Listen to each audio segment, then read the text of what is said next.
আলহামদুলিল্লাহি রাব্বিল আলামিন আসসালাতু ওয়াসসালামু আলা আশরাফিল আমবিয়াই ওয়াল মুরসালিন নবিয়ানা মুহাম্মাদিন ওয়া আলা আলিহি ওয়া সাহবিহি ওয়া মান তাবিআহুম বিইহসানিন ইলা ইয়াউমিদ্দিন আম্মা বা'দু ফা ইন্না আসদাকাল হাদিসি কালামুল্লাহ ওয়া খায়রাল হাদিয়ি হাদিয়ু মুহাম্মাদিন সাল্লাল্লাহু আলাইহি ওয়া সাল্লাম ওয়া শাররাল উমুরি মুহদাসাতুহা ওয়া কুল্লু মুহদাসাতিন বিদআহ ওয়া কুল্লু বিদআতিন দালালাহ ওয়া কুল্লু দালালাতিন ফিন-নার।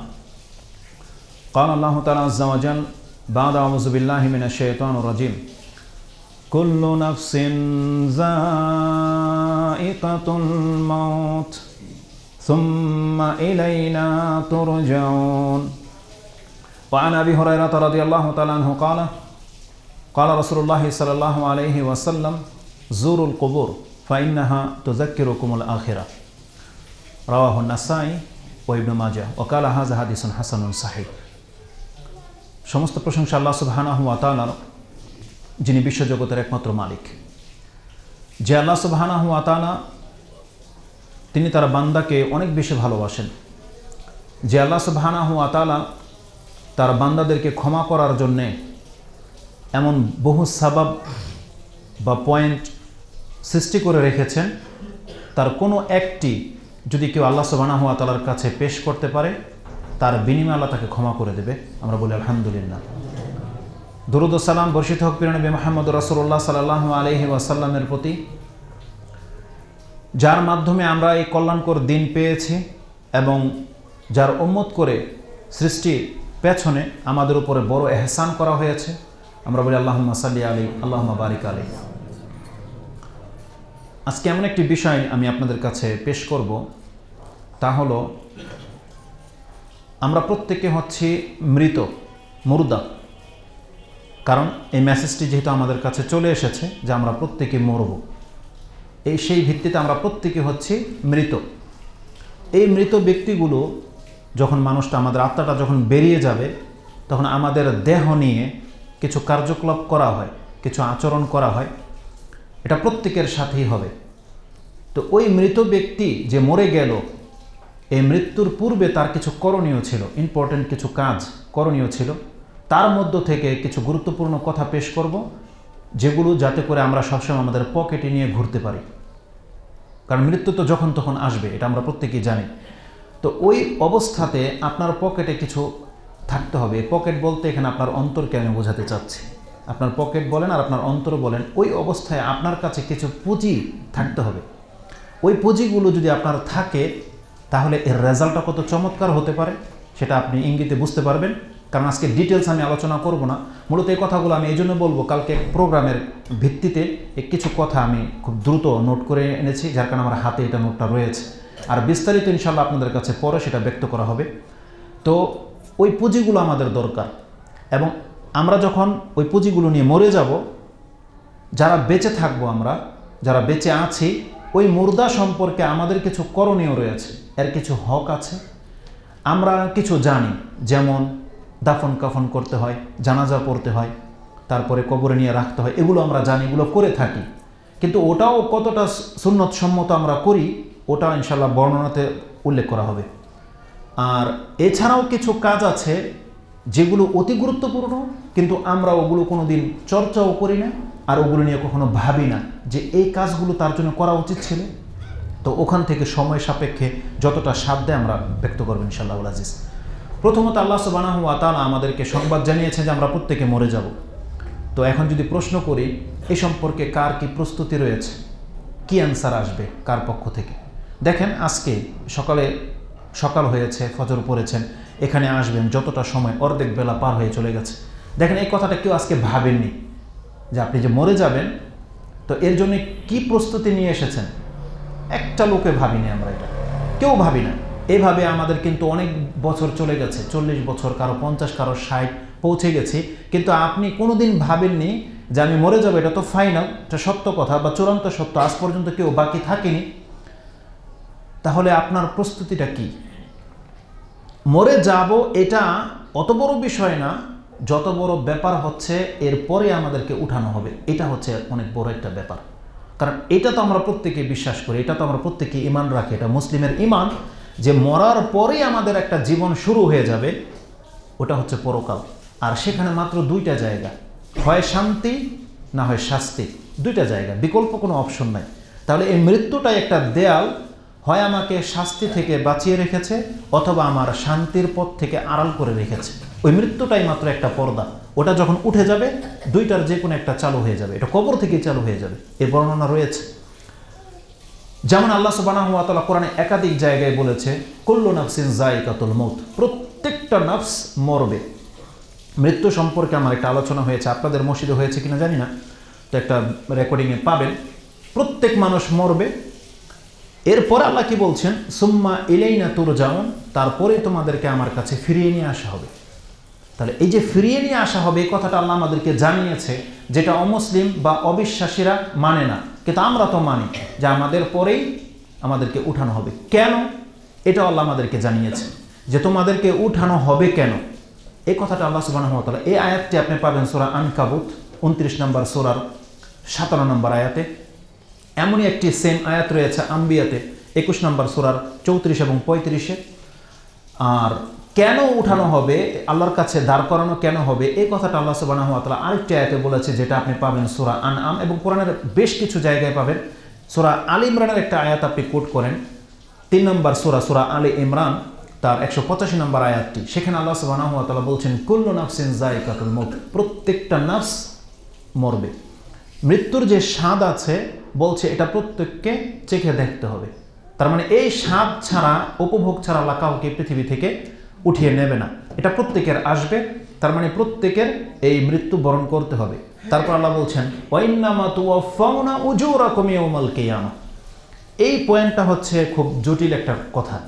আল্লাহ বলছেন ওয়াইন্নামা তুওয়াফাউনা উজুরাকুম, তারপরে তোমাদেরকে তোমাদের পারিশ্রমিক দেওয়া হবে একেবারে পুরোপুরি মাত্রায়, পরিপূর্ণভাবে 100% তোমাদেরকে এর জাযা দেওয়া হবে। আল্লাহ এখানে জাযা বলেছেন, হতে পারে সেটা শাস্তি, হতে পারে সেটা শান্তি, কিন্তু পারিশ্রমিক আল্লাহ বলছেন সুম্মা ওয়াইন্নামা তুওয়াফাউনা, একেবারে পরিপূর্ণ মাত্রায় দেওয়া হবে। তো এটা আমাদেরকে জানানো হয়েছে। এখন যখন আমাদেরকে জানানো হয়েছে আমাদেরকে পরিপূর্ণ মাত্রায় জাযা দেওয়া হবে, সেটা শান্তি অথবা শাস্তি, আল্লাহ বলছেন ওটা তোমার হাতে।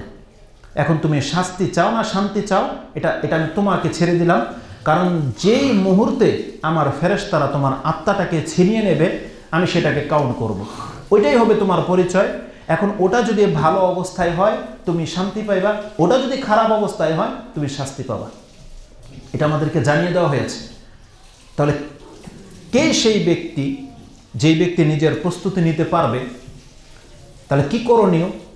যখন আমাদেরকে জানানো হয়েছে, আজকের হুকুম আল্লাহ বলেনি, যে আমরা যে মসজিদে বসে আছি এই হুকুমটা আল্লাহ বলেনি, কারণ এরপরে আমাদের মৃত্যু আসবে এটা কেউ জানে না। বা ওই যে বাজারে যে বসে আছে, নাইট ক্লাবে যে আছে, খেলাধুলার মাঠে যে আছে, যেই ব্যক্তি কোনো মহিলার সাথে আছে অবৈধভাবে, ওই মুহূর্তের কথাটা আল্লাহ বলেনি। বলছে তুমি যেই অবস্থায় তোমার মৃত্যুটা আসবে, ওই অবস্থায় তুমি যেইভাবে আমার ফেরেশতারা তোমাকে পাবে, এটাই হচ্ছে তোমার পরিচয়। এর মধ্যে কিছু ভাগ্যবানরা আছে পৃথিবীতে, কিছু হতভাগারা আছে। কিছু ভাগ্যবানরা কেমন? আমরা যদি এখন মরে যাই, হতে পারে কিনা এই ভূমি ধসে যেতে পারে কিনা, উপর থেকে গজব আসতে পারে কিনা, আযাব আসতে পারে, ধসে যেতে পারি, আমরা এখন মরে যেতে পারি। তাহলে আল্লাহ সুবহানাহু ওয়া তাআলার মেসেজ অনুযায়ী আমরা প্রত্যেকে হচ্ছে ভাগ্যবান। কেন? কারণ এমন একটা অবস্থাতে আছে, আমাদেরকে কি মেসেজ দেওয়া হচ্ছে? আসুন হাদিসটা আমি আপনাকে শোনাই।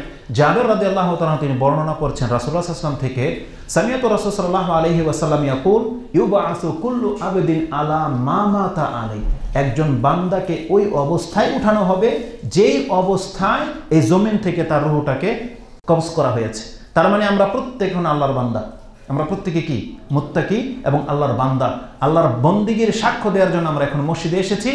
এই মুহূর্তে এখন কিন্তু নামাজ শুরু হয়নি, কিন্তু উপস্থিত হয়ে গেছে কিনা যারাই আসতে যাচ্ছে, এমনকি রাস্তাতে যদি কোনো ব্যক্তি মরে যায় সে জান্নাতি, কারণ এটা হচ্ছে তার শেষ অবস্থা। এই অবস্থায় তাকে কাল কিয়ামতের মাঠে উঠানো হবে যে তুমি আমার বন্দিগির দিকে আসতেছিলে, তাহলে সে ফিসাবিলিল্লাহ, সে আল্লাহর রাস্তায় আছে। এখন যদি মরে যায়, যারা প্রস্তুতি নিচ্ছে মসজিদের দিকে আসবে, প্রত্যেকটা লোক নাজাত পেয়ে যাবে। কিন্তু যারা চিন্তাই করে না এই জায়গায় আসতে হবে, চিন্তাই করে না, তারা তাদের পার্টি নিয়ে ব্যস্ত, কোনো রকমের হয়তো বিজনেস নিয়ে ব্যস্ত, তাহলে তারা কি অবস্থা হবে? এর বিপরীত দিক দেখেন, এখন ধরেন মৃত্যু আমাদের আসলো না, এখান থেকে আমরা ফিরে গেলাম, কিন্তু কি করব? খেতে বসলাম, টিভির রিমোটটা হাতে একটা ফিল্ম চালিয়ে দিলাম, ভাত খাচ্ছেন, ফিল্ম দেখছেন। এখন আপনি বলেন তো, এই জায়গায় মৃত্যু আসাটা যতটা পসিবল তার চাইতে বেশি পসিবল কিনা ওইটা? কারণ সাধারণত নামাজে মৃত্যু খুব কম লোকেরই হয়, কিন্তু খাবার খেতে গেলে মৃত্যু হয় না অনেকের? গলাতে হয়তো কাঁটা আটকে গেল, আপনার হার্ট অ্যাটাক হয়ে গেল, আপনার মানে কণ্ঠনালীতে কিছু আটকে গেল, আল্লাহ আটকে দিল, আপনার ব্রেন স্ট্রোক করতে পারেন না? তাহলে খাদ্য খাওয়ার সময় আপনি খাচ্ছেন আর টিভি দেখছেন, হাসি ঠাট্টা তামাশা করছেন, ওই মৃত্যুটা কি করবে? আপনাকে, আপনার তকদিরটাকে পরিবর্তন করে দেবে। তখন কি হয়ে গেলেন আপনি? এই জান্নাতি ছিলেন, এই জাহান্নামের কাজ করা শুরু করে দিলেন। তখন আপনি ওই অবস্থায় যদি মারা যান, এটা হবে আপনার আসল পরিচয়। আর রাসূল সাল্লাল্লাহু আলাইহি ওয়াসাল্লাম কি বলছেন? ইবআসু কুল্লু আবদিন আলা মা মাতা আলাই, যেই অবস্থায় তার মৃত্যুটা হবে এটাই হচ্ছে তার আসল পরিচয়। একটু আগে যে আপনার গোলাম ছিলেন আল্লাহ, এটা ক্যান্সেল হয়ে যাবে যদি আপনি তখন টিভির ঘরে ওই রিমোট নিয়ে বসে থাকেন, যখন আপনি খেলতামশায় থাকেন, যখন কোনো মহিলার সাথে আপনি, অনেক যুবকরা আছে যারা জুমার নামাজ তো পড়বে, তারপরে তার গার্লফ্রেন্ডের সাথে কন্ট্যাক্ট করে রেখেছে, সে কোনো পার্কে যাবে, কোনো সিনেমা হলে যাবে, কোনো ক্লাবে যাবে, কোনো হোটেলে যাবে, কন্ট্যাক্ট করে রেখেছে। তাহলে ওটা হচ্ছে তার তকদির। দেখেন মানুষের কত ভালো এবং খারাপ। এখন মরে গেলে তার তকদির ভালো, আর ওই অবস্থায় যদি যায়, ওই যাওয়ার পথে যদি সে মারা যায়, তাহলে তার তকদির কতটা খারাপ। বুখারী মুসলিমের মধ্যে এই হাদিসটা এসেছে। ওই হাদিসটা আপনি পাবেন বুখারীতে সিফাতিল জান্নাহ, জান্নাতের বর্ণনায় 53 নম্বর অধ্যায়, হাদিস হচ্ছে 5126 নম্বর। তারপরে যে হাদিসটা আমি আপনার কাছে এখন কোট করব, এই হাদিসটা বুখারীতে রয়েছে। সাহাল ইবনে সাদ রাদিয়াল্লাহু তাআলা তিনি বর্ণনা করছেন, ক্বালা রাসূলুল্লাহ সাল্লাল্লাহু আলাইহি ওয়াসাল্লাম, ইন্নাল আবদা লা ইয়ামালু আমালা আহলিল জান্নাতি ওয়া ইন্নাহু মিন আহলিন নার ওয়া ইয়ামালু আমালা আহলিন নার ওয়া ইন্নাহু মিন আহলিল জান্নাহ। কিভাবে? ওয়া ইন্নামাল আমালু বিল খাওয়াতিম। এই হাদিসটি কোট করেছেন ইমাম বুখারী। এই হাদিসটি রয়েছে কিতাবুল তাকদির, কাদারের অধ্যায়, যেটা হচ্ছে কিতাবুর রিকাকের পরের অধ্যায় 81 এবং 82 নম্বর অধ্যায় হচ্ছে এটি। হাদিস হচ্ছে 6117। এই হাদিসের মধ্যে রাসূলুল্লাহ সাল্লাল্লাহু আলাইহি ওয়াসাল্লাম বলছেন, একটা লোক জান্নাতি কাজ করছে অথচ লোকটা জাহান্নামী। যেমন আমরা অনেকে আছে এরকম, জান্নাতের কাজ করছি তো অনেক করছি, কিন্তু রাসূল সাল্লাল্লাহু আলাইহি ওয়াসাল্লাম বলছেন এর আসল হুকুম হচ্ছে এই লোকটা জাহান্নামী। যেমন একজন সাহাবী এরকম ছিল, যুদ্ধ করছে, কিতাল করছে, করতে করতে একবারে শত্রুদের মিডলে ঢুকে গেছে, তার শরীর ক্ষতবিক্ষত হয়ে গেছে, জান্নাতি ছিল। এই অবস্থায় যদি মরে যেত তাহলে জান্নাতি, কিন্তু ওহু আমিন আহলিন নার, সে হচ্ছে আগুনের একজন, জাহান্নামের একজন। ঠিক এইভাবে বলছেন ওয়ামালু আমালা আহলিন নার, ওই সমস্ত ব্যক্তিরা যারা খেলতামশার মধ্যে লিপ্ত আছে, যারা হলে আছে, যারা পাপ খাচ্ছে, যারা সিগারেট খাচ্ছে, যারা মদ খাচ্ছে, যারা জেনায় লিপ্ত, যারা শিরকে লিপ্ত, জাহান্নামী কিনা? কিন্তু রাসূল সাল্লাল্লাহু আলাইহি ওয়াসাল্লাম বলছেন ওয়া ইন্নাহু মিন আহলিল জান্নাহ, অথচ তাদের মধ্যে এমন ব্যক্তিরা আছে যারা জান্নাতি। এটা কিভাবে নির্ণয় হবে? নির্ণয় হবে ওয়া ইন্নামাল আমালু বিল খাওয়াতিম, সর্বশেষ যখন তার আত্মাটাকে ছিনিয়ে নেওয়া হবে, ওই অবস্থার উপরে ভিত্তি করে তার হুকুম লেগে যাবে। তার মানে আমরা প্রতিনিয়ত যারা আল্লাহর বন্দিগি করছি, গোলামি করছি, আমাদের অবস্থাটাকে কি করতে হবে? সব সময় ভালোর মধ্যেই স্ট্রে করে রাখতে হবে, থামিয়ে রাখতে হবে। কোনো অবস্থাতে যেন আমাদের পাপের দিকে আমাদের অন্তর না ঝোঁকে, বা পাপের রাস্তায় যেন আমরা না চলি। কারণ কি? ওই অবস্থায় যদি মৃত্যু চলে আসে, তাহলে এই হাদিসটা কার্যকর হয়ে যাবে। কারণ এতক্ষণ তো সে জান্নাতেই ছিল, কিন্তু তার সর্বশেষ কর্ম খারাপ হওয়ার কারণে এই লোকটা জাহান্নামী হয়ে যাবে। তো এই জন্য কি করতে হবে আমাদেরকে? কোনো ব্যক্তি, আমরা প্রত্যেকে জানিয়ে যে আমরা মরে যাব। এখন যদি কাউকে অপশন দেয়া হয়, আপনাদের মধ্যে কে আছে এই আকাঙ্ক্ষা করেন যদি মৃত্যু ধরেন এই মুহূর্তে ফাইনাল হয়ে যাবে, যে মৃত্যু আর 10 মিনিটের মধ্যে পুরো পৃথিবী সবাই মরে যাবে, আমাদের মধ্যে কে আছে এমন যেটা আমরা চাই না? প্রত্যেকে আমরা এখন এই মুহূর্তে চাই। আমরা প্রত্যেকে চাই আলহামদুলিল্লাহ মরে গেলে চলে যাবো, আমরা প্রস্তুত আছি, আমরা কিন্তু এখন মৃত্যুর জন্য প্রস্তুত। কিন্তু এই অপশনটা যদি এখন ওই পাপে যারা লিপ্ত আছে তাদেরকে বলা হয়, তারা কোনোদিন সন্তুষ্ট হবে, মেনে নেবে? বরং আপনি আর আমি দেখেন, যদি এখন পাপের অবস্থায় থাকে আর ওই মুহূর্তে যদি আমাদের কাছে ফেরেশতা চলে আসে যে তোমাদেরকে এখন মরতে হবে, আমরা কি চাইবো মরতে? না, মরতে চাইবো না। কারণ আমরা প্রত্যেকে জানি যে এটা আমাদের মরার অবস্থা নয়, এটা আমাদের প্রস্তুতি নয়। তাহলে আমরা আমাদের প্রত্যেকের অন্তরের খবর কিন্তু জানি।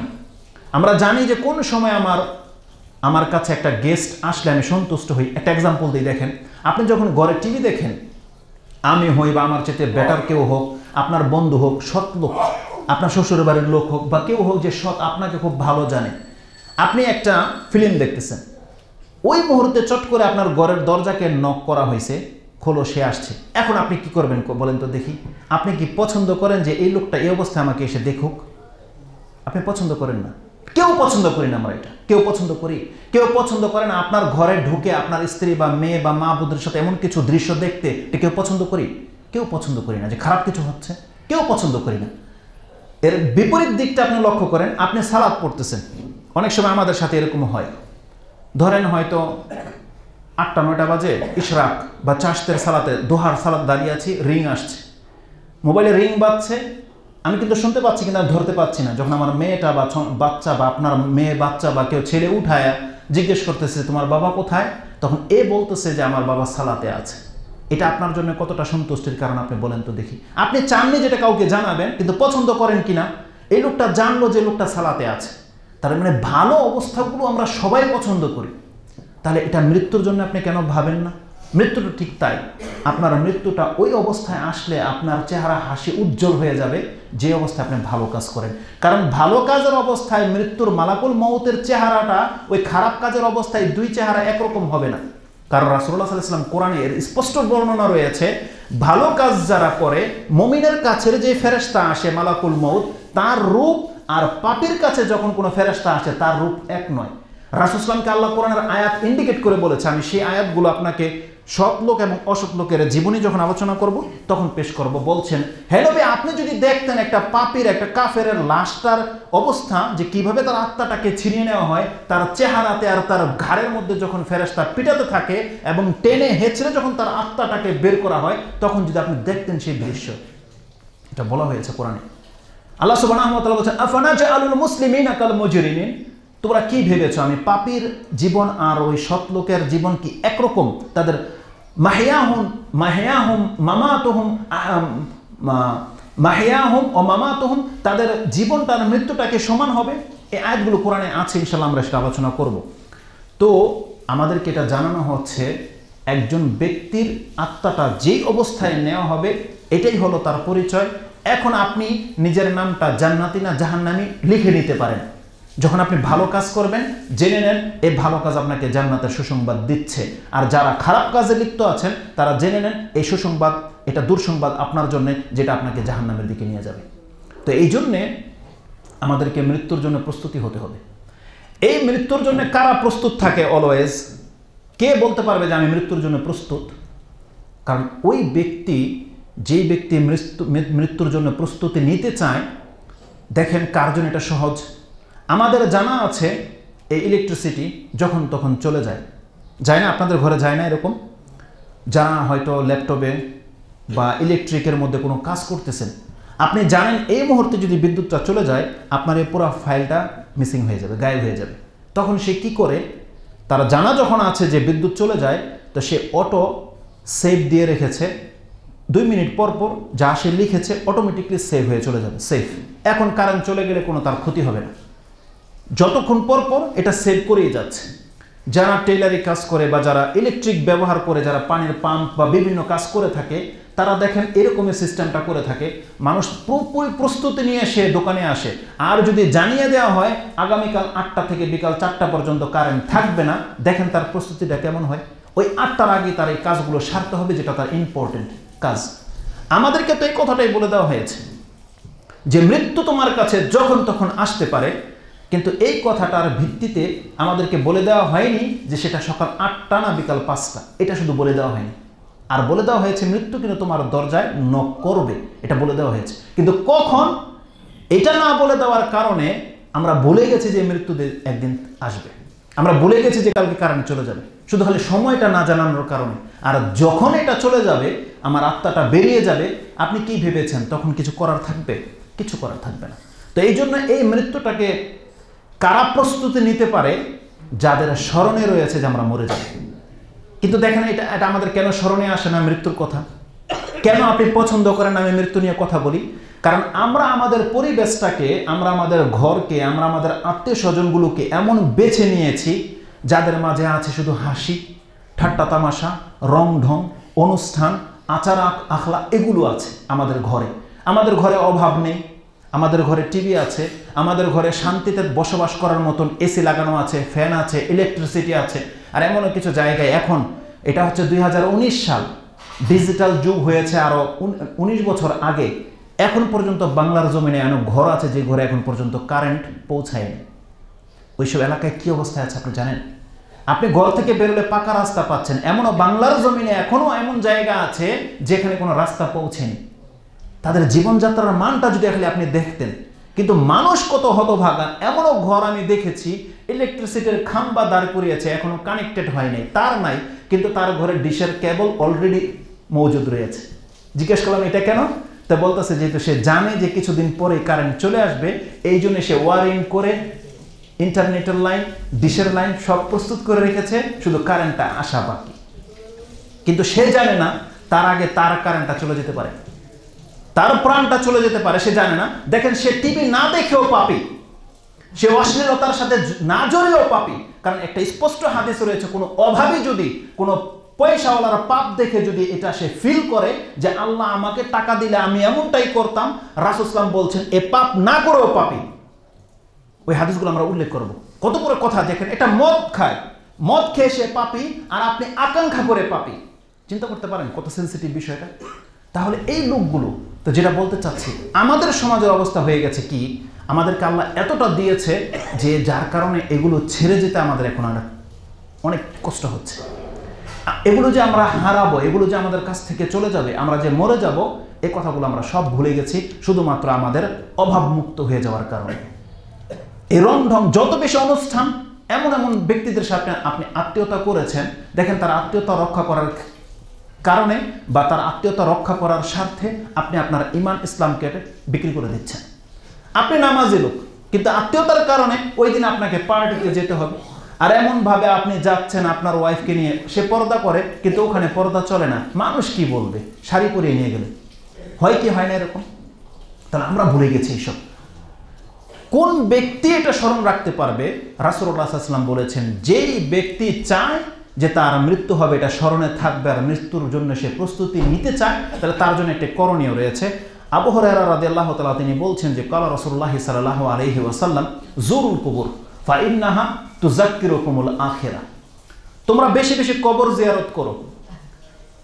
তোমরা টিভির সামনে না বসে থেকে, পার্কে না গিয়ে, যেদিন অপশন আছেন যে আমি এখন ফ্রি, আজকে আমার কাজ নাই, অন্তত পক্ষে ওই দিন ওই আপনার কোনো একটা পার্কে, নদীর লেকে না গিয়ে আপনি একটু কবরস্থানে যান, একটু হসপিটালে ঘুরে আসেন, ইমার্জেন্সি রুমটা একটু ঘুরে আসেন। আপনার কোনো ব্যক্তি যদি 5 মিনিট ইমার্জেন্সিতে থাকে, তারপরে সে পাপ করবে, এটা হইতে পারে না। হয়তো সেই দিনই তার দ্বারা পাপ করা সম্ভব হবে না, যদি মাত্র আপনি 5টা মিনিট কোনো ইমার্জেন্সি রুমের মধ্যে থাকেন, মাত্র 5টা মিনিট। দেখতে পাবেন কারো পা ফেরে গেছে, কারো চোখ বেরিয়ে গেছে, কারো মানে বল্লম বা কিছু ঘাই লেগে আছে, কাউকে গুলি করা হয়েছে, কারো অ্যাক্সিডেন্টে এক পায়ে চলে গেছে, কেউ পেট ফুলে যাচ্ছে, কেউ চিৎকার করছে। এই দৃশ্য দেখার পরে আপনি আপনার হাকিকতটা বুঝতে পারবেন যে আসলে আল্লাহ আমাকে কতটা সেভে রেখেছে, কতটা ভালো রেখেছে যে এই অবস্থা আমার হচ্ছে না। তখন আপনার রং ঢং সব বেরিয়ে যাবে। তারা যার অন্তর যাকে এত বেশি পাপের দিকে ঝুঁকায়, তাকে এই জায়গাগুলোকে ভিজিট করা উচিত। আপনাকে বেশি বেশি করে হসপিটালের কোনো একটা অসুস্থ ব্যক্তিকে দেখতে যান, বিশেষ করে ইমার্জেন্সি কক্ষ দিয়ে আপনি ঢুকবেন আর ওই কক্ষ দিয়ে আপনি বেরোবেন। তাহলে আশা করা যায় আপনার অন্তরটা আলহামদুলিল্লাহ একেবারে 100% না হলেও 80% সুস্থ হয়ে যাবে। 80% আপনার অহংকার দূর হয়ে যাবে, 80% আপনার তাকাব্বুর, আপনার মাতাব্বরি সব নিচে নেমে যাবে। কারণ রাসূল সাল্লাল্লাহু আলাইহি ওয়াসাল্লাম বলছেন ফাজুরুল কুবুর ফাইন্নাহা তুযাক্কিরুকুমুল মাউতা। এই কবর জিয়ারত তোমাকে মৃত্যুর কথা স্মরণ করিয়ে দেবে। আর যখন কোনো ব্যক্তির মৃত্যুর কথা স্মরণ হয়ে যাবে, রাসূল সাল্লাল্লাহু আলাইহি ওয়াসাল্লাম কি বলছেন? আকসিরু যিকর হাযিমিল লাজ্জাত, ইয়ানি আল মাউত। তুমি বেশি মাত্রায় যখন মৃত্যুকে স্মরণ করবে, এটা তোমাকে কি করবে? হাযিমিল লাজ্জাত, তোমার যে স্বাদ আছে সেই স্বাদকে একেবারে নামিয়ে দেবে। আপনার স্বাদ রয়েছে আমাকে 5 তলা বিল্ডিং বানাতে হবে, এর জন্য এই স্বাদ যদি আপনারা না কমে, এটার জন্য আপনি তৎপর হয়ে লেগেছেন। 8 ঘন্টার জায়গায় 12 ঘন্টা ডিউটি, হালালের জায়গায় হারাম, সতের জায়গায় দুর্নীতি, সব রকমের রাস্তা আপনাকে ধরবেন। কিন্তু যখন আপনার এই স্বাদটা কমে যাবে, যখন দেখবেন আর একটু পরে আমি মরে যাব, ওই ফাঁসির অর্ডার যার হয়ে আছে, সে জানে যে আগামীকাল অমুক দিন বা 1 বছর পরে তাকে ফাঁসিতে লটকানো হবে। এই মেসেজটা সে যেইভাবে নিয়েছে, আমাদের মেসেজটা হয় তার 5 দিন পর অথবা তার 5 দিন আরও আগে, জানেন না, তারটা তো ফিক্সড করা যে আগামী 1 বছরের পর অমুক তারিখে সে মারা যাবে, তার ফাঁসিতে লটকানো হবে। কিন্তু এই মেসেজটা সে যেইভাবে নিয়েছে, আমাদের মেসেজটা তো তার চাইতেও অথেন্টিক এবং তার চাইতেও মারাত্মক এবং তার চাইতেও সেন্সিটিভ, যে তার মৃত্যুটা আসবে 1 বছর পর, কিন্তু আমাদের মৃত্যুটা এক্ষণ চলে আসতে পারে। কিন্তু দেখেন এই মেসেজটা আমাদের অন্তর অ্যাকসেপ্ট করেনি। কেন করেনি? কারণ সেই ব্যক্তির হালাতটা দেখেন আর আপনার হালাতটা দেখেন। তার মাথায় টুপি পড়ে গেছে, তার দাড়ি গজিয়ে গেছে, তার শরীর ক্ষীণ হয়ে গেছে, সে উচ্চ গলায় কথা বলে না, নিম্ন গলায় কথা বলে, ভালো ছাড়া খারাপ কথা বলে না, যদিও তার হাতে সময় আছে এখন 1 বছর, সে 1 বছর পরে মরবে। তাই তার এই অবস্থা হয়ে গেছে। সে এখন ভালো কিছু খায় না, প্রায় সময় রাতে সে ঘুমায় না, কেমনে দাঁড়িয়ে আছে। উচ্চ বাচ্চ কলা, তার এত রাগ ঢাক ছিল তার, এখন তার জবান দিয়ে একেবারে স্মুথ ছাড়া কথা বেরোয় না। কেন? কারণ সে ওই মেসেজটাকে এমনভাবে অ্যাকসেপ্ট করে নিয়েছে, ওই মেসেজটা তাকে এরকম সোজা করে দিয়েছে। ওই মেসেজটা আমরা নিতে পারিনি, অথচ এটা তার চাইতে বেশি নিকটে আমাদের। আর রাসূল সাল্লাল্লাহু আলাইহি ওয়াসাল্লাম বলেছে এই মৃত্যুটা যত নিকটে, জান্নাত জাহান্নাম তার চাইতে বেশি নিকটে। রাসূল বলছেন আল জান্নাতু আকরাবু ইলা আহাদিকুম মিন শিরাকি নালিহি ওয়ান নারু মিসলু যালিক। জান্নাত তোমাদের জুতার ফিতার চাইতেও নিকটে রয়েছে, আর জাহান্নাম তদ্রূপ, এতটা নিকটে রয়েছে। মানে যেদিন আমাদের আত্মাটা বেরিয়ে যাবে, হয় আমি জান্নাতে নেলে জাহান্নামে। বিষয়টা এমনভাবে আপনি চিন্তা করে দেখেন। তো এই জন্য যেই ব্যক্তি বেশি বেশি কবর জিয়ারত করবে, তাহলে আশা করা যায় যে তার অন্তরটা ঠান্ডা হয়ে যাবে এবং সে তার হাকিকত বুঝতে পারবে, এবং মৃত্যুর জন্য যে প্রস্তুতি নেওয়া দরকার এই ব্যক্তির দ্বারা সেই প্রস্তুতিগুলো সহজ হবে। দ্বিতীয় পয়েন্ট আমি আপনার কাছে যেটা বলতে চাচ্ছি, যে রাসূলুল্লাহ সাল্লাল্লাহু আলাইহি ওয়াসাল্লাম তার আচরণ ছিল প্রতি রাতে, বিশেষ করে যখন আয়েশা রাদিয়াল্লাহু তাআলা আনহার সাথে তারা পালা থাকতো, ওই রাতগুলোর শেষ অংশে তিনি একবার হলেও কবরস্থানে যেতেন। এই হাদিসটি ইমাম মুসলিম কোট করেছে, জানাজার অধ্যায়, হাদিস হচ্ছে 1618 1618। আয়েশা রাদিয়াল্লাহু তাআলা তিনি বলছেন, কানা রাসূলুল্লাহ সাল্লাল্লাহু আলাইহি ওয়াসাল্লাম কুল্লামা কানা লাইলাতুহা মিন রাসূলিল্লাহি সাল্লাল্লাহু আলাইহি ওয়াসাল্লাম ইয়াখরুজু ইলা বাকি ইলা মিন আখিরিল লাইলি ইলাল বাকি। রাসূলুল্লাহ সাল্লাল্লাহু আলাইহি ওয়াসাল্লাম যখন আমার পালা থাকতো, মানে আমার সাথে যেদিন রাসূল সাল্লাল্লাহু আলাইহি ওয়াসাল্লাম থাকতেন, প্রত্যেক রাতে দেখেছি তিনি শেষ অংশে, রাতের একেবারে শেষ ফজরের পূর্ব মুহূর্তে অন্তত পক্ষে একবার করে তিনি বাকি কবরস্থানে যেতেন। ওই কবরস্থানের কাছ থেকে ফায়েজ নেওয়ার জন্য না, কারণ বরং রাসূলুল্লাহ সাল্লাল্লাহু আলাইহি ওয়াসাল্লামের দোয়া তাদের প্রয়োজন ছিল। রাসূলুল্লাহ প্রতি রাতে গিয়ে কবরবাসীদের জন্য গিয়ে দোয়া করতেন, আল্লাহুম্মা গফির লাহুম আল্লাহুম্মা আরহামহু, আল্লাহ তাদেরকে ক্ষমা করে দাও, আল্লাহ তাদের উপর রহম করো, এইভাবে দোয়া করতো রাসূলুল্লাহ সাল্লাল্লাহু আলাইহি ওয়াসাল্লাম। তাহলে আমাদেরকে তাদের ওই কবরে আপনার পিতা শুয়ে আছে, যে মার নাম শুনলে আপনার চোখে পানি ঝরে যায়, আপনার মা কিন্তু বছর হয়ে গেছে এই কবরস্থানে পড়ে গেছে, একবার আপনি তার সাথে ভিজিট করতে যাননি, দোয়া করতে যাননি। তাহলে আপনার যাওয়া উচিত তো সেখানে, কারণ রাসূল সাল্লাল্লাহু আলাইহি ওয়াসাল্লাম তার উম্মতের জন্য প্রতি রাতে গিয়ে দোয়া করতো। কিন্তু আমরা কয়েকজন রয়েছি যারা বাপ মার নামে বাড়ির মধ্যে নেম প্লেট তো লাগাই, হালিমা হাউস, খাদিজা বিলা লিখে রাখছেন। এটা তার কি ফায়দা হয়েছে? আপনি শুধু লোকের সুনাম কামিয়েছেন, ও লোকটা তার মাকে খুব বেশি ভালোবাসে, তার নাম মায়ের নামে বাড়ি, এটা শুধু আপনি নিয়েছেন, কিন্তু আপনার মা কবরস্থানে আছে, আপনি একবার গিয়ে বলেননি আল্লাহুম্মা গফির লাহু, আল্লাহ তাকে ক্ষমা করে দাও, একবার বলি না আমরা কেউ। অথচ রাসূল সাল্লাল্লাহু আলাইহি ওয়াসাল্লাম তার উম্মতের জন্য প্রতিদিন গিয়ে বলতো আল্লাহ তাকে মাফ করে দাও, ক্ষমা করে দাও। এটা বেশি জরুরি আমাদের, কারণ আমাদের হাতে সময় একেবারেই কম। আমাদের এক শেখ মারা গেছে কিছুদিন আগে, মাত্র 33 বয়সটা কি তার বয়স? তাহলে আপনি আমি যে কোনো সময় মরতে পারি। এই বক্তব্যটা দেওয়ার পেছনে আমার উদ্দেশ্য হচ্ছে এটা, যে যেহেতু আমরা মরে যাব, আমাদের অনেক কিছু করণীয় আছে, অনেক করণীয়। যেমন আমি বলবো আপনি তওবা করেন, কারো মাল ধন খেয়েছেন তার রিটার্ন করেন, আপনি ইস্তেগফার করেন, আল্লাহর কাছে অনেক কাজ। কিন্তু আমি সেটাকে একেবারে জুম করে নিয়ে এসে মাত্র 5টি পয়েন্টে আপনার কাছে দিয়ে দিতে চাচ্ছি। এক হলো আপনি মৃত্যুর জন্য প্রস্তুতি নেন। প্রস্তুতি কীভাবে নেবেন? মৃত্যুকে বেশি বেশি স্মরণ করেন, ইনশাআল্লাহ আজিজ এটা আপনার আমলকে শুধরে দেবে।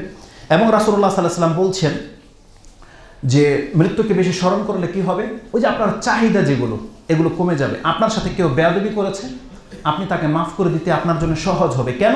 কারণ আপনি জানেন আমি তো মরে যাবো কিছুক্ষণ পর। আর আল্লাহ বলেছে কেউ যদি কাউকে দুনিয়াতে মাফ করে দেয়, কাল কিয়ামতের দিনে আল্লাহ তাকে মাফ করে দেবে।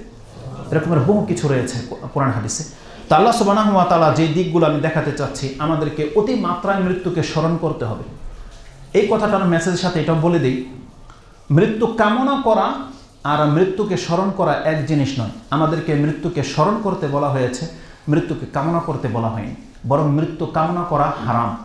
কোনো ব্যক্তির যদি কোনো পেরেশানি থেকে থাকে, কোনো মা বোনদের যদি তাদের সংসারে অমিল থেকে থাকে, আর কোনো ব্যক্তির যদি বড় ধরনের কোনো অসুস্থতা থেকে থাকে, বড় কোনো বিপর্যয়, ঋণ থেকে থাকে, কারো দ্বারা বড় পাপ হয়ে গেছে, এরকম যদি কিছু থেকে থাকে, তাহলে সে কোনো অবস্থাতে যেন আল্লাহর কাছে মৃত্যু কামনা না করে, কারণ এটা তার সলিউশন নয়, এটা তার মূল সমাধান নয়।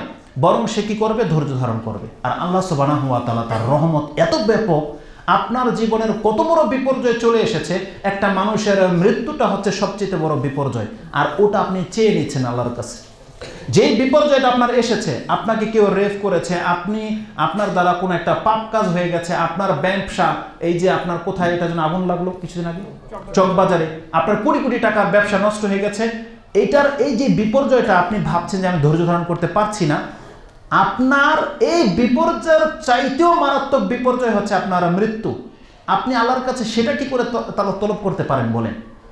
যেটা বেশি খাতারনাক, যেটা বেশি বিপজ্জনক, ওটা আরো বেশি ক্ষতিকর, যেটা আপনি আল্লাহর কাছে চাচ্ছেন। কারণ আপনি জানেন না যে এর পরে মৃত্যু হলে আপনি শান্তি পাবেন না শাস্তি পাবেন, আপনি জানেন না। তো যদি আপনি জানা থাকে যে আপনি শান্তি পাবেন, তখন রাসূল সাল্লাল্লাহু আলাইহি ওয়াসাল্লাম বলছেন সেই ব্যক্তি যেন মৃত্যু কামনা না করে। কেন? এর রহস্যটা কি? এই হাদিসটি ইমাম বুখারী তার কিতাবে এবং মুসলিমও নিয়ে এসেছেন। এটাও আপনি পাবেন জানাজার অধ্যায়ে, এবং বুখারীতে আপনি পাবেন হাদিসটি তাকদীর কদরের অধ্যায়ে। হাদিস হচ্ছে, এটা পাবেন আপনি তামান্নায় 94 নম্বর পর্বে ইমাম বুখারী নিয়ে এসেছেন। হাদিস হচ্ছে 6694, 6694 নম্বর হাদিস। রাসূলুল্লাহ সাল্লাল্লাহু আলাইহি ওয়াসাল্লাম আবু হুরায়রা থেকে বর্ণনা করছেন, রাসূল সাল্লাল্লাহু থেকে, তিনি বলছেন, কালা লা ইয়াতামান্না আহাদাকুমুল মাউত ইম্মা মুহসিনান ফালাআল্লাহু ইয়াজদাদ ওয়া ইম্মা মুসিআন ফালাআল্লাহু ইস্তাতি। রাসূল সাল্লাল্লাহু বলছেন, কোনো ব্যক্তি যেন কোনো অবস্থাতে মৃত্যু কামনা না করে। কেন? এই লোকটা যদি সৎলোক হয়, আপনি যদি সৎলোক হন, তাহলে দেখেন প্রতিনিয়ত 1 ঘন্টা বেঁচে থাকলে 1 ঘন্টায় আপনার কত ইবাদত বেরোয়। আপনি প্রত্যেক সেকেন্ডে বলতেছেন সুবহানাল্লাহ আলহামদুলিল্লাহ, 1 ঘন্টায় কতবার আপনার জবান দিয়ে বেরোবে? আপনি প্রত্যেকবার কিছুক্ষণ পর পরে 2 রাকাত করে সালাত আদায় করছেন, তাহলে আপনি যদি একদিন বেঁচে থাকেন, আপনার কয় রাকাত সালাত অ্যাড হলো? আপনি প্রতিদিন এতবার ইস্তেগফার করছেন, আপনি দান করছেন, আপনি দেখুন তো একটা সৎলোকের প্রতিদিন কত ইবাদত হয়। কারণ রাসূল সাল্লাল্লাহু আলাইহি ওয়াসাল্লাম বলছেন, যদি লোকটা সৎকর্মশীল ব্যক্তি হয়, ফালা লাআল্লাহু ইয়াজদাদ, তাহলে তার নেকি বাড়তেই থাকবে। আর আপনি ভাববেন না যে নেকি করে আপনার কি লাভ। এই বক্তব্যটাই শুধু বোঝানোর জন্য আপনাকে আমি প্রায় 5টা খুতবা সম্ভবত দিয়েছি, যে ইবাদতগুলো হচ্ছে নেয়ামত। আমাদের প্রত্যেকটা ইবাদত কি? নেয়ামত। আপনি যেখানে 2 রাকাত সালাতের বিনিময়ে আপনি আল্লাহ সুবহানাহু ওয়া তাআলার কাছে দুনিয়া এবং দুনিয়াতে যা কিছু আছে তা থেকে বেশি সম্পত্তির মালিক হতে পারছে, মাত্র 2 রাকাত সালাতের বিনিময়ে। ওই হাদিসটা আপনাকে স্মরণ করিয়ে দেব, যেটা আপনি মুসলিম শরীফে পাবেন।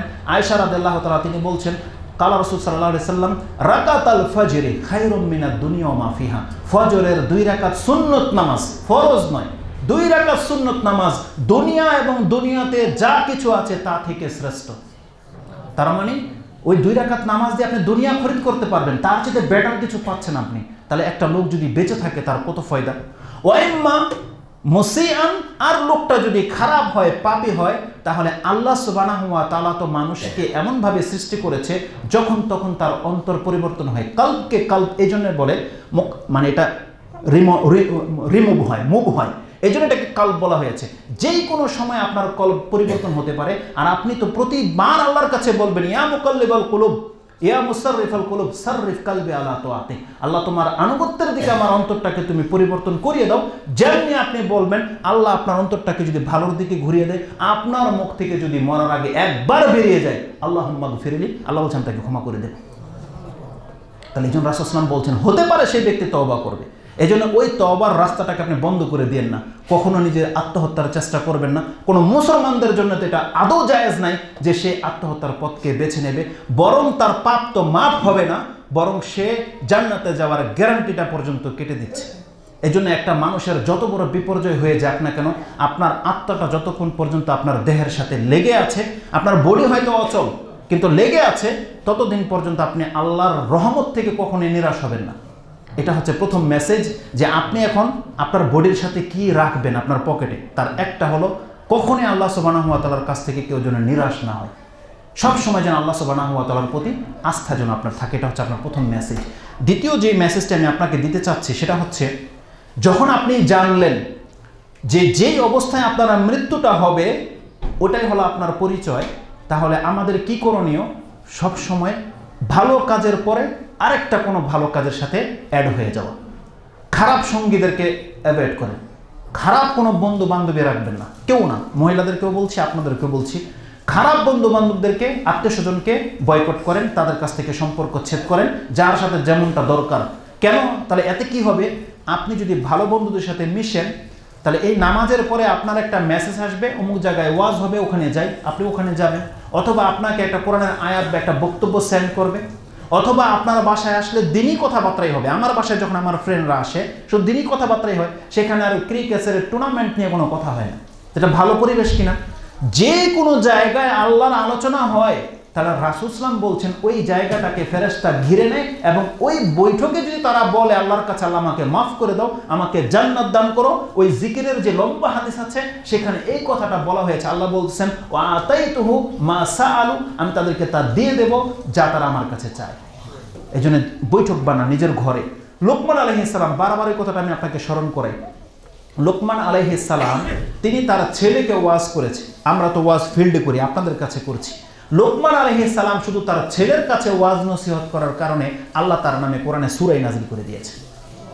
উপদেশ এত একটা গুরুত্বপূর্ণ বিষয়, তাহলে আপনি আপনার ঘরটাকে সেই উপদেশের মজলিস বানান। এটা হচ্ছে জিকিরের মজলিস। জিকিরের জন্য আপনাকে ওই আলাদা কোনো বৈঠক করতে হবে না।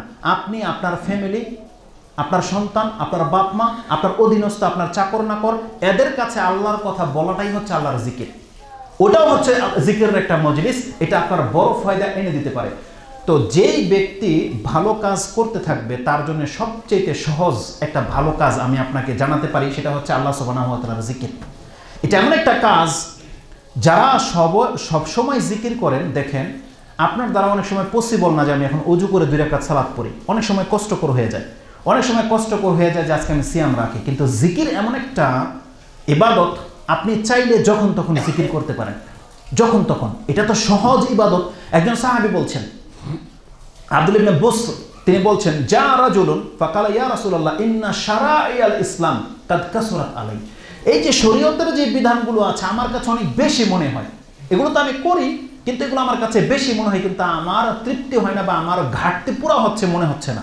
আপনি আমাকে এমন কিছু বলেন, ফাআখবিরনি বিশাইইন আতাশাব্বাসু, আপনি আমাকে এমন কিছুর কথা বলেন যেটাকে ধরে রাখবো আমি একবার নিজের জন্য পোক্ত করে, এটাই আমার জন্য নাজাতের রাস্তা হয়ে যাবে।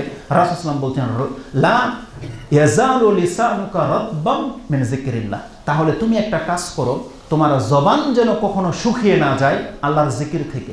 তার মানে তোমার জবানটাকে সব সময় আল্লাহর জিকিরের মাধ্যমে ভিজিয়ে রাখো।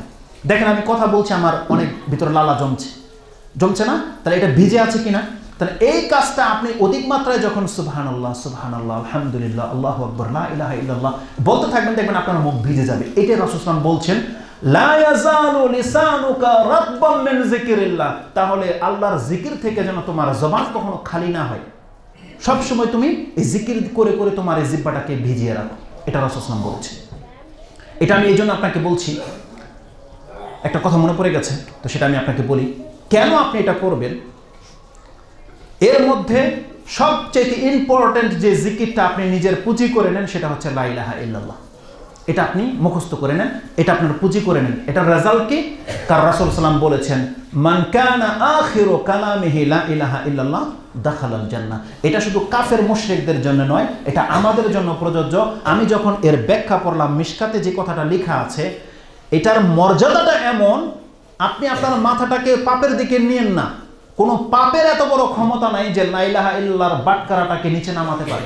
কোনো পাপের এত ক্ষমতা নাই। সেটা পাপ যত বড় পাপ হোক, আপনার পৃথিবীর সমস্ত পাপগুলো যদি এক পাল্লায় নামিয়ে দেয়, আপনার এই পাল্লা যদি বসে যায়, আল্লাহ সুবহানাহু ওয়া তাআলা শুধুমাত্র লা ইলাহা ইল্লাল্লাহটা, এটার যদি একটা বাটকারা আপনার হাতে তুলে দেয়, যদি বলা হয় মিজানের পাল্লায় রাখতে, আল্লাহ সুবহানাহু ওয়া তাআলা বলছেন এমন কোনো পাপ নেই এই যে লা ইলাহা ইল্লাল্লাহটাকে উঠিয়ে দিতে পারে। এটা সমস্ত পাপকে নিয়ে বসে যাবে। ইনশাআল্লাহ লা ইলাহা ইল্লাল্লাহ জিকির যে আমাদের পর্বগুলো বাকি আছে আমরা সেখানে উল্লেখ করব। তাহলে আপনার জবান থেকে যদি সর্বসময় লা ইলাহা ইল্লাল্লাহ বের হয়, এর ফায়দাটাকে আমি আপনাকে বলতে চাচ্ছি যে কি হবে রেজাল্টটা। দেখেন আমরা অভ্যাসের দাস, আপনারা প্রত্যেকে কি জানেন হাত থেকে পড়ে গেলে বা ব্যথা পেলে বা কোনো বাচ্চা পড়ে গেলে কি বলতে হয়?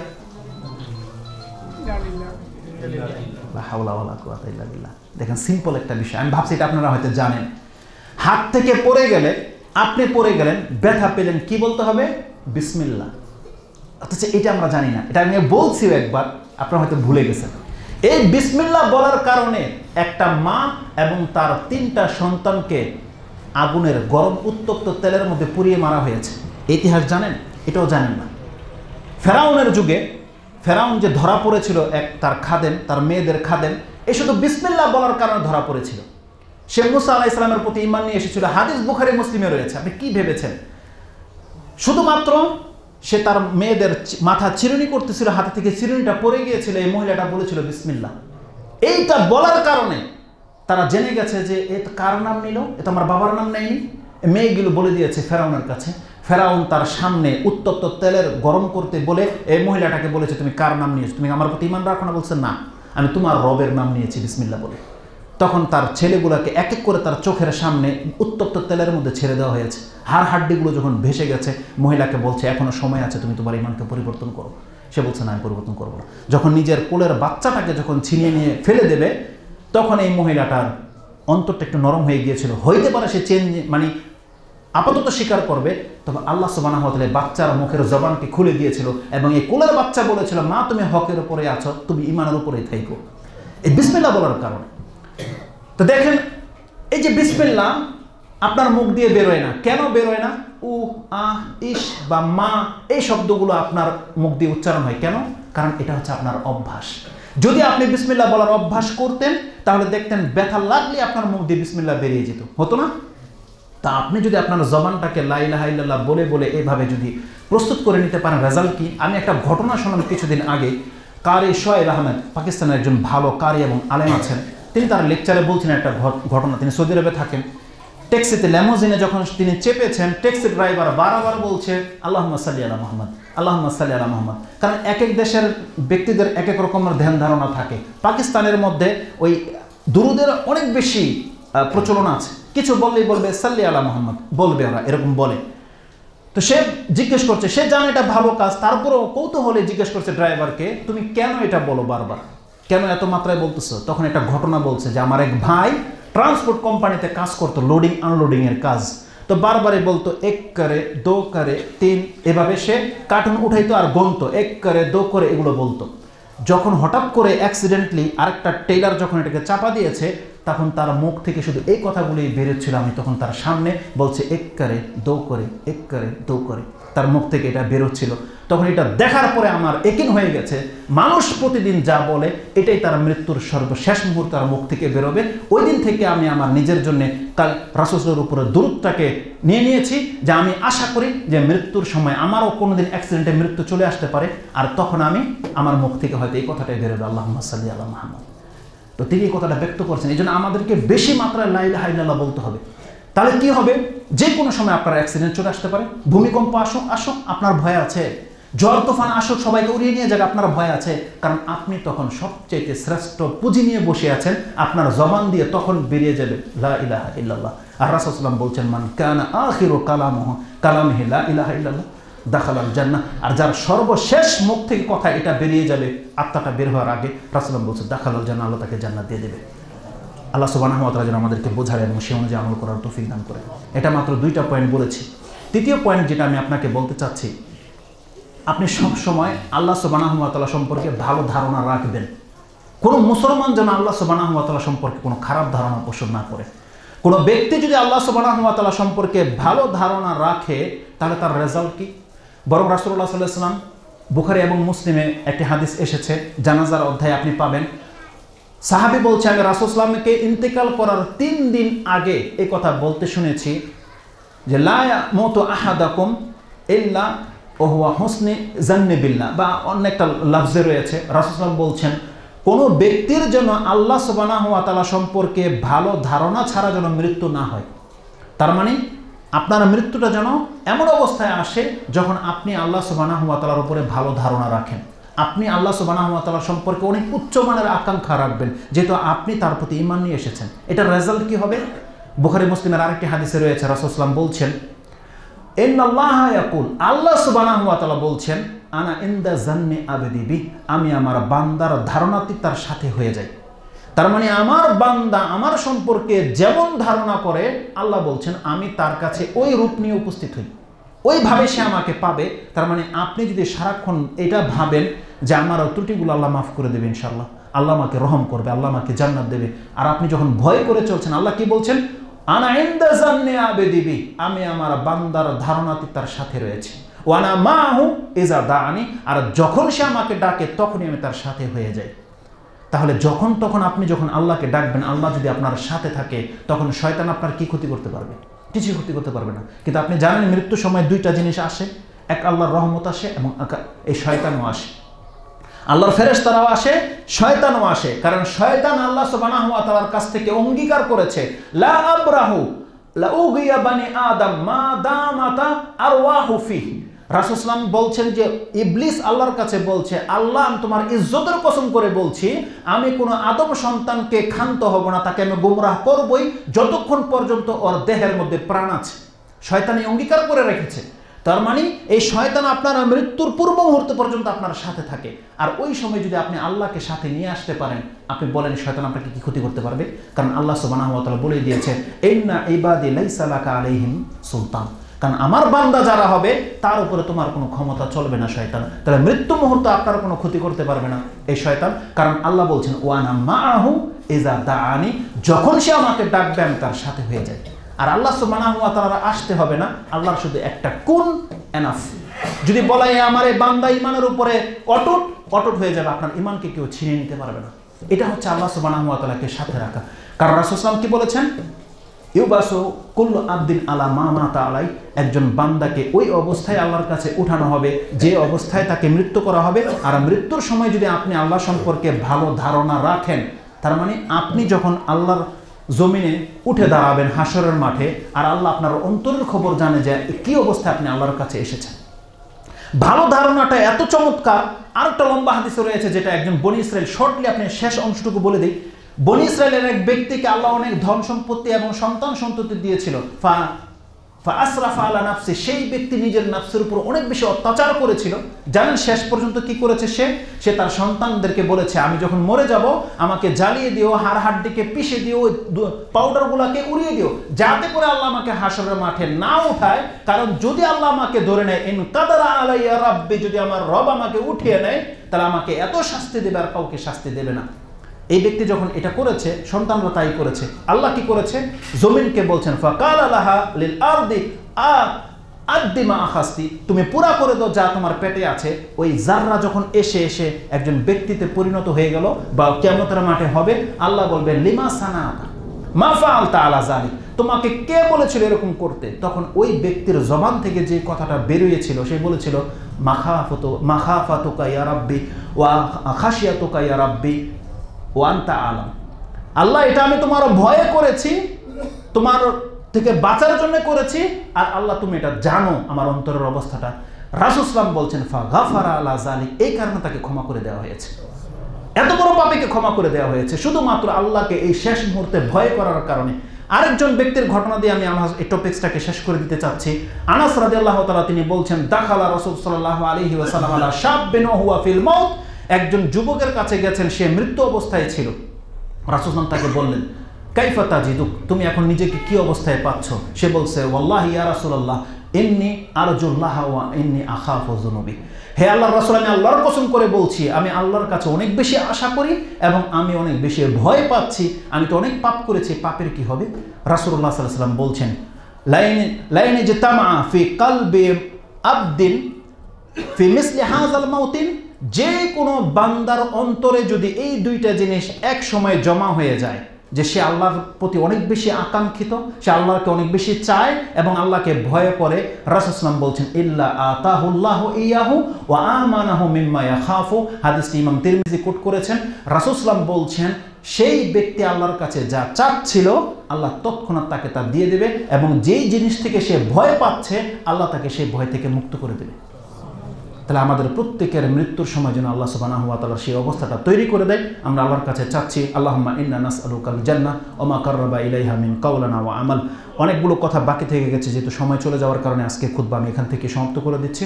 ইনশাআল্লাহ নেক্সট পয়েন্টগুলো আপনাদের কাছে পরবর্তীতে আলোচনা করা হবে। আকুলু লিকাউলি হাযা আস্তাগফিরুল্লাহ লি ওয়া লাকুম ওয়া লিসাইরিল মুসলিমিন ফাস্তাগফিরু ইন্নাহু হুয়াল গফুরুর রহিম।